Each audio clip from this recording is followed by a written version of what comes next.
เสาใหญ่หลังจากขึ้นข่าวกันนำแล้วตอนนี้ไอสิกลับกันเด้อขอบใจหลายที่พาไอเดียครับชมวิถีชีวิตน้องเมื่อนี้กับน้องกับสิพาบอมตาทีมงานเฮา3 คนไปสอนปลากันมาเด้อทุกคนหลังจากมาแต่สอนปลาแล้วฮอนเฮือนเฮาสานเพิ่นก็สิย่อพาเข้าวให้กินทุกคนเลยถ้าบ่ได้อยากมาเยี่ยมมายามก็ต้องมาได้เนาะบ้านเฮาเนาะได้นี่ทุกคนสาวน้อยเพิ่นก็สิไปซื้อเครื่องมืออื่นกับเจ้าก็สิเกียมงานดองเขตชนบทบ้านเฮาก็เจ้าก็สิเอานางมือเฮือนมือสานนะทุกคนก็คือเอาลูกไผ่มือเฮือนมือสานล่ะพี่น้องเอ้ยบ้านเฮาต้องเป็นมีประเพณีของสมภารมังกรทุกคนวันนี้เฮาสิกลับบ้านล่ะพี่น้องเอ้ยวันนี้ก็บ่มีหยังอายกับของผักของต้อนเด้อน้องเด้อมีแต่ใจ FC มาผักอยู่น้ำเจ้าเด้อได้บ่ได้เด้อทุกคนเลย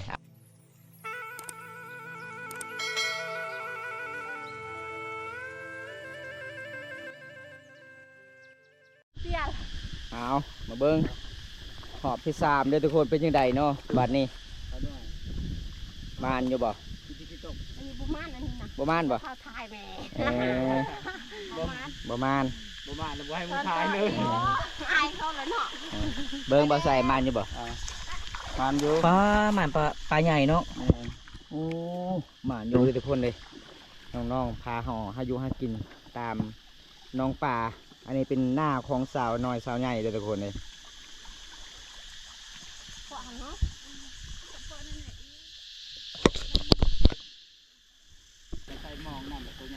เบิ่งผลงานก่อนได้มาใส่ผลงานมันอยู่โอ้ได้แล้วแรกนี่พอได้กินเยี่ยงนี่นะป้าปะปลากระโดดเตน้องเลยโอ้โคตรลายมันอยู่ทุกคนเลยตอนนี้น้องสาวเพิ่นก็สิล้างมุงก่อนตอนนี้เอาสิกลับบ้านเลยทุกคนเรื่องเหมือนกันหลังจากเขาสอนตามมานี่โบจักจันโคตรลายเลย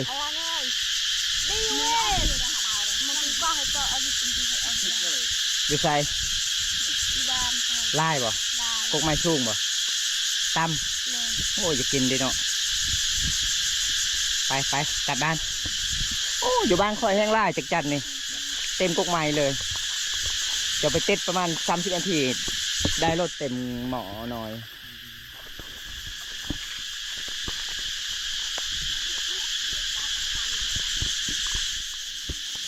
ได้สอนแล้วน้องเพิ่นก็สินึ่งข้าวปอกไฟทุกคนเลยอันนี้ก็คือวิธีสาวลาวเขตนี้นะลูกสาวเป็นหน้าที่ลูกสาวนึ่งข้าวเฮ็ดอยู่เฮ็ดกินยามแรงๆนี่นะทุกคนสาวลาวเขตนี้ถ้าผู้ใดได้ลูกชายลายนี่ลำบากนะเพราะว่าลูกชายจะบ่ค่อยเฮ็ดเวียกอันน่ะนึ่งข้าวนึ่งน้ำนะเฟิบ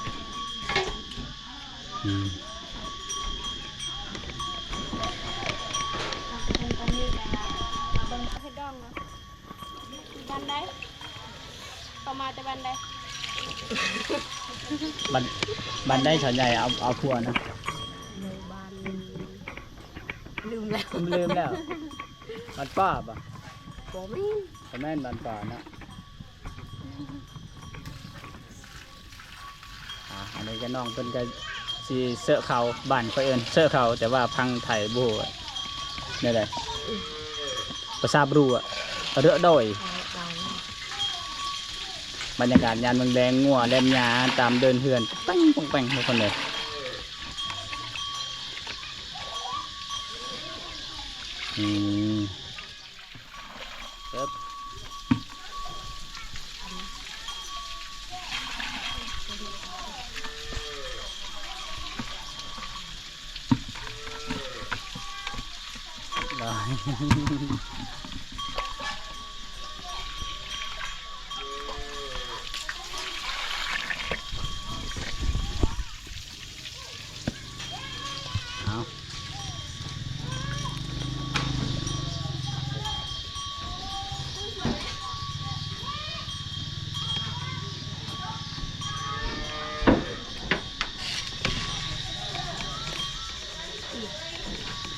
แล้วไป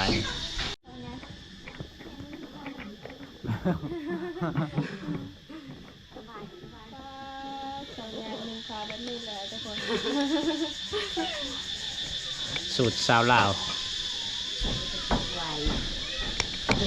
สุกเลยนะสุกเลยนะอืม คนนี้น้องดาชายสองคนน้องเอื้อย เพื่อนเจ้าจักปีสิบ 15 ปีไป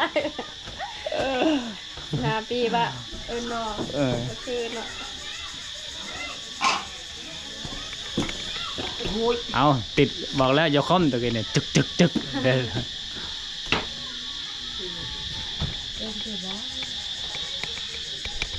สุกแล้ว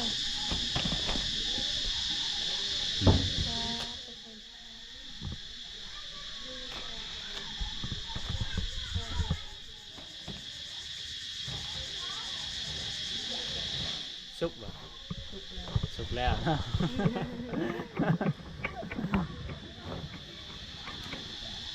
นี่แหละทุกคนบรรยากาศยามแลงสาวใหญ่เพิ่นกับแบงเข่าเลยทุกคนเลยหลังจากที่น้องเพิ่นมาแต่ซ้อนปูซ้อนป่าแล้วก็นึ่งข้าวอีกก็คือนี่แหละนาทีประจำวัน แต่ละมื้อน้องเพิ่นก็จะเฮ็ดวนไปวนมาจังซี่แหละนึ่งข้าวเป่าไฟเฮ็ดอยู่ให้กินวิธีสาวลาวสาวโสดถ้าผู้ใดเอาครอบครัวแล้วก็คือบ่ได้ไปอยู่เฮือนผัวก็ทำหน้าที่เฮือนผัวต่อถ้าผู้ใดยังอยู่ ก็ ทำหน้าที่ให้พ่อแม่อยู่เฮือนผัวก็จังซี่แหละแฮงหนักกว่าเก่าอีก เพื่อนผัวก็คือเป็นตัวเองแหละ แม่นแต่ก็เฮ็ดเวียกหนักกว่าเฮือนตัวเองอีกนายจะออกให้ ได้เองแหละ เฮ็ด ทานก็บ่ได้ซ้ำ มาแต่ให้เมื่อยๆอีกก็ต้องหามน้ำอีกบางบ้านก็บ่มีน้ำก็ต้องไปหามอีกได้หามน้ำตังเขาแต่เพื่อนสาวใหญ่ก็คือบ่ได้หามน้ำแล้วก็บ่ได้ตำเขาเพิ่นจะมีน้ำมันดาด นี่อันนี้คือวิธีชีวิตสาวลาวบรรยากาศยามแลงนะทุกคน อันนี้คือสาวใหญ่สาวน้อยเพิ่นเข้าเมืองก่อนมื้ออื่นก็คือหมู่บ้านของน้องกะเขาเจ้ากะสิเอาลูกไผกลับบ้านเขตชนบทบ้านเฮานี่เวลาเอาผัวต้องไปสู่ผู้บ่าวเด้อทุกคนเลยเราเป็นสู่ชีวิตเลยหลังจากสอนป่าเห็นบ่ทุกคน อารมณ์ดีตลอดเลยเนาะเจ้าสาวน้อยสาวใหญ่เริ่มล้างมือพออารมณ์ดีทุกคนเลยเพิ่นเริ่มล้างมือจับเลยบ่ไม่ได้ห้อนป่ะน้องอ๋อเคยจับเนาะปลาก็เคยจับเดี๋ยวยังก็เคยจับมันก็ถนัดอยู่บีบแห้งหรือดีแห้งแล้วบ่จะบีบนะแห้งแล้ว แต่บีบแห้งกว่านี้มันสิออกไวเนาะเอานี่ล่ะวิธีชีวิตสาวลาวช่วยเขาต้องบีบแบบนี้พี่น้องต้องปั่นให้มันแน่นมี30เนาะน้องสาวเพิ่นน้อยๆเพิ่นก็เลยใส่น้อยๆคือกันเด้ น้องสาวใหญ่เพิ่นก็ต้องใส่ติ๊บใหญ่ส่วนติ๊บเข่าไอ้พลอยแม่บ่มีเลย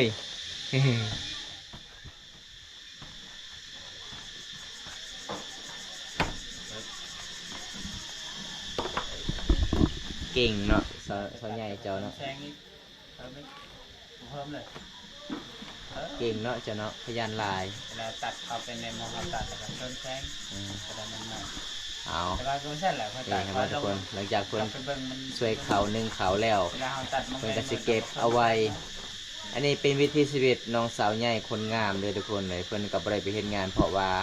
น้องดำรงชีวิตช่วยเวียกไอ้พลอยแม่ต้องเป็นมีตลอดเลยนะครับไปเสียงไว้อยู่ใส่อยู่นี่เกาะไว้อยู่นี่เนาะนี่เอาเกาะไว้อยู่นี่เมื่อเวลาน้องเฮ็ดกินตอนเช้าตอนแรงต้องเอาแบบนี้เลยทุกคนมันสบาย อันนี้สูตรของเพิ่นจับหม้อเด้อฮอนปานนี้เพิ่นจับได้เด้อทุกคนเพิ่นมีของดีแน่นอน อันนี้บ่กล้าจับคือกันบ่นี่บ่ พอเลยคิดว่าสิอันนี้ก็สิจับคือกันหอนหลายเด้อ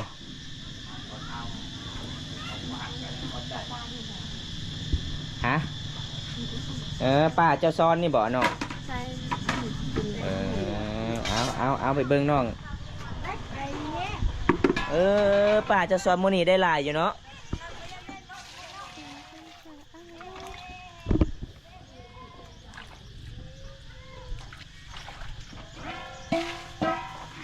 รำมงจ้ะ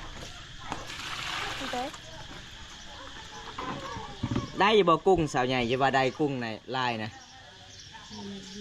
ได้ในเดียวเลยบ่ได้ลายเนาะถ้าได้ลายก็คือยันเฮาถือบ่ไหวเด้ ทุกคนหลังจากน้องแบ่งเขาแล้วน้องก็จะแยกปลาอีกแล้วทุกคนจะเลือกปลาปุ๊ปลายามมื้อแรงก็คือแนวกินชนบทเฮา ใส่มองไปพร้อมเนาะ แม่น สอนมุงไปพร้อมขยันหลาย ปลาน้องไปสอนอยู่น้องอะไรทุกคนดีนะเพื่อนน้องมีน้องปลาเป็นครอบครัวที่พอเพียงทุกคนเลยไอนาแต่กาเนี่ยก็อุดมสมบูรณ์อยู่เพราะว่าพ่อของน้องนี่ขยันถ้าผู้ใดเป็นเคยนี่สบายทุกคนเลยบ่ต้องเห็นอย่างทาเห็นหนาอย่างเดียว ผู้ใดมีทุนในการเลี้ยงปลาขายเพราะว่าน้องปลาก็บางใหญ่ๆหนึ่งเอาลงจาก200 ถุงนี่ครับทำที่ขายแล้วเนาะ เอาโทรศัพท์เจ้ากับเจ้าอยู่เอาตอนนี้สาวสุกกับสาวใหญ่เพื่อนกะสีให้กินปลาก่อนเลยทุกคนเลย ได้ ส่วนสาวน้อยเพื่อนเขาเมืองเกียมเบียร์มืออื่นเมื่อวานนี้เขาเจ้าก็สิเอาลูกไผ่มือเฮือนนี่เขาเจ้าต้องเกียมเลยทุกคนเพราะว่าทางสาวหมู่บ้านเขาเจ้าต้องไปส่ง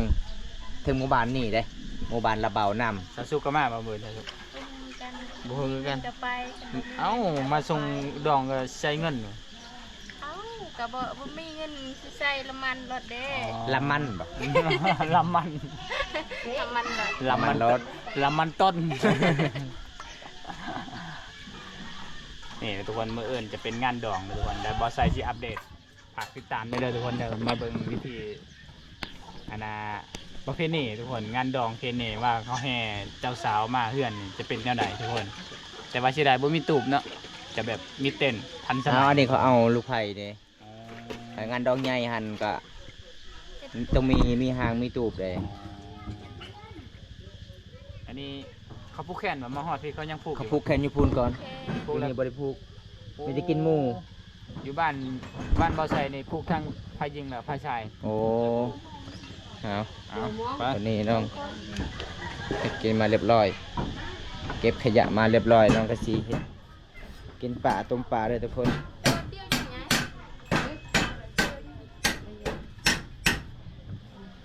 ยังจะตำนี่นะจะผับลาบยังทางโอ้ใส่หัวซิไข่บ่สามกองกันว่าจึงได้แค่นี้นะตาแวลโอ้ตาแวลต้องเกี่ยมไว้เลยทุกคนหัวซิไข่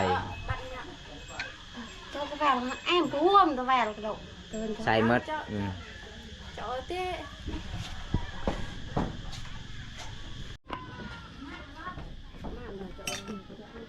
เอาตอนนี้น้องสาวเพิ่นกำลังเฮ็ดกินก่อนเลยทุกคนอันนี้เป็นเฮือนครัวของน้อง พิเศษปลานี่แหละเป็นหน้า อืม แม่น่ะบาละเง่งเหรอ bật nghe บาละเง่ง แรงส้ม หยอดตบติวทุกคน กดหลังจากน้องต้มปลาไว้ปะอยู่ได้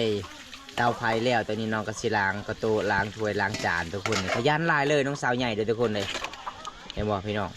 สุดยอดเลยวิธีชีวิตน้องคนนี้มื้อหนึ่งมีจักเทื่อจนหลังเทื่อหนึงทางขยันคือเจ้านี่คือบ่ได้ไปเฮ็ดงานอยู่ห้านอาหารน้อง น่าจะมีเงินเดือนสูงๆนี่น้องเลย พ่อแม่ อ๋อกินฮอดพ่อแม่ใส่เวียกพ่อแม่อยู่เฮือนเนาะไม่มีไผซอยน้องก็เลยบ่ได้ไปเฮ็ดงานมีแต่น้องสาวกับอ้ายเพิ่นขั้นสาวน้อยมานี่อยู่นำกันจนลงลืมๆทุกคนจักผู้ใดเชาใหญ่จักผู้ใดเชาน้อยหน้าตาขายกันคือกันเลยเป็นสาวพาเพกเลยทุกคน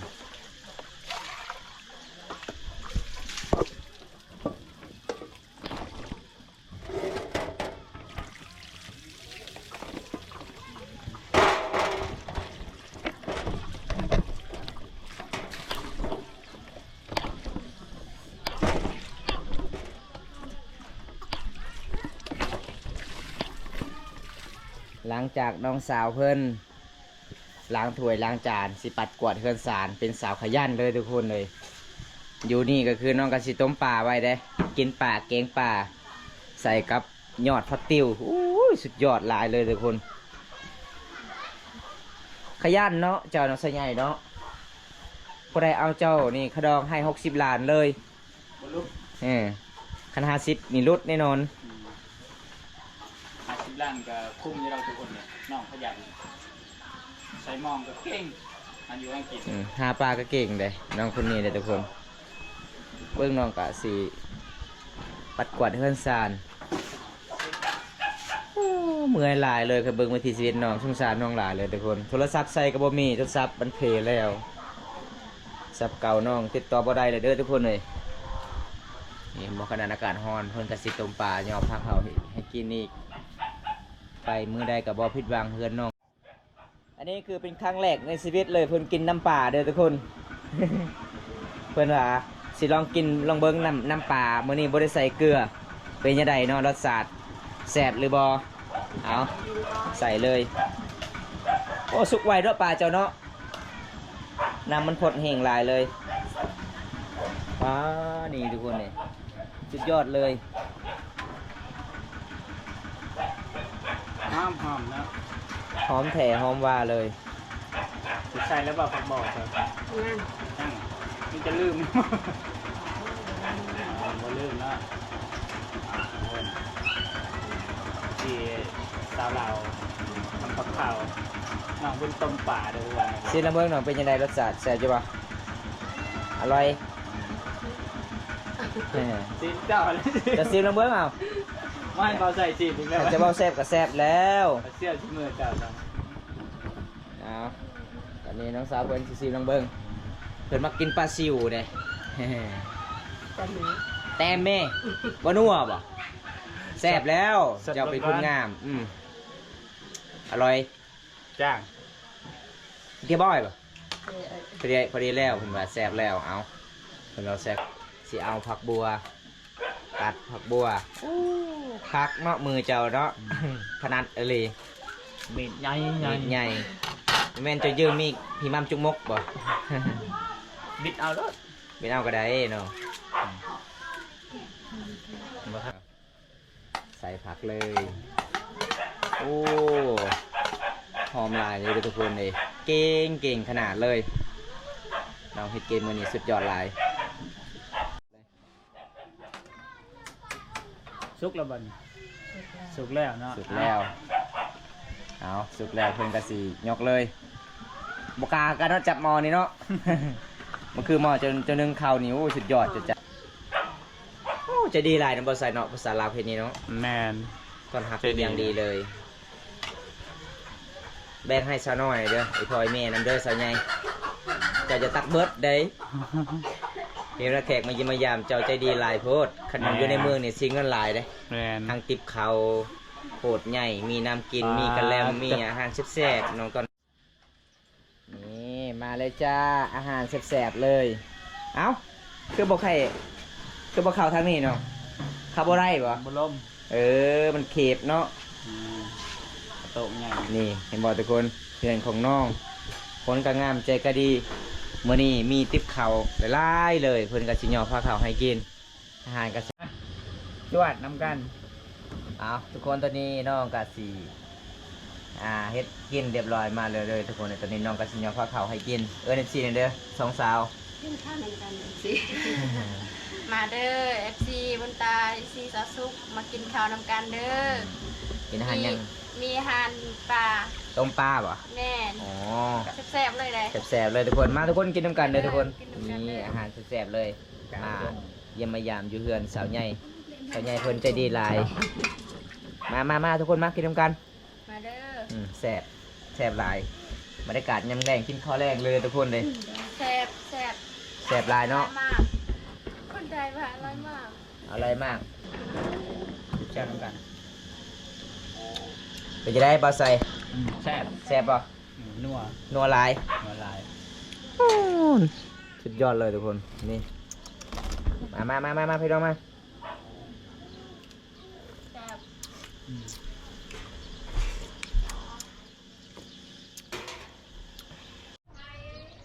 เอาเสาใหญ่หลังจากขึ้นข่าวเป็นนำแล้วตอนนี้ไอสิกลับกันเด้อขอขอบใจหลายที่พาไอเดียครับส่งวิถีชีวิตน้องเมื่อนี้กับน้องกับสิพาบอมตาทีมงานเฮา3 คน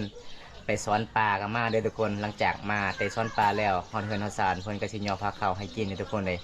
ถ้าผู้ใดอยากมาเยี่ยมมายามก็ต้องมาได้เนาะบ้านเฮาเนาะ ได้ นี่ทุกคนสาวน้อยเพิ่นก็สิไปซื้อเครื่องมื้ออื่นก็เจ้าก็สิเกียมงานดองเขตชนบทบ้านเฮา ก็เจ้าก็สิเอานางมือเฮือนมือสารนะทุกคนก็คือเอาลูกไผ่มือเฮือนมือสารล่ะพี่น้องเอ้ยบ้านเฮาต้องเป็นมีประเพณีของสมภารมังกรทุกคนมื้อนี้เฮาสิกลับบ้านล่ะพี่น้องเอ้ยมื้อนี้ก็บ่มีหยังอายกะของผักของต้อนเด้อน้องเด้อมีแต่ใจ FC มาผักอยู่น้ำเจ้าเด้อได้บ่ ได้เด้อทุกคนเลยเอาคลิปหน้าพอๆกันใหม่ถ้าบ่ได้รับชมคลิปนี้แล้วก็ฝากกดไลค์กดแชร์กดติดตามฝากเป็นกำลังใจทีมงานเฮาให้คลิปตอนต่อไปเด้อทุกคนบ๊ายบายซีเด้อน้องบ๊ายบายไปกันเด้อจ้า บายกูมาบ่เป็นเอาบายแล้ว